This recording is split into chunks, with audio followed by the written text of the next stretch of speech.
और मोदी के अनुयायी मानते हैं अपने आप को? मोदी जी हमारे आदर्श हैं, मैं उनका बहुत सम्मान करता हूं, बट वो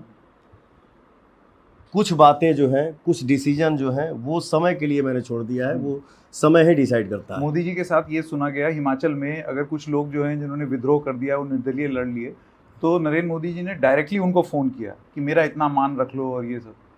अगर आपके पास वो फ़ोन कॉल आ गया, अव्वल तो आया है या नहीं वो बता दीजिए, और अगर आ गया तो पवन सिंह क्या करेंगे?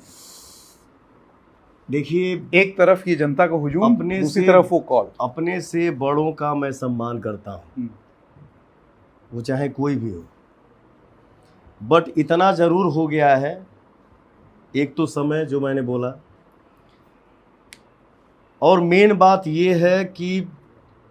पवन सिंह जो है,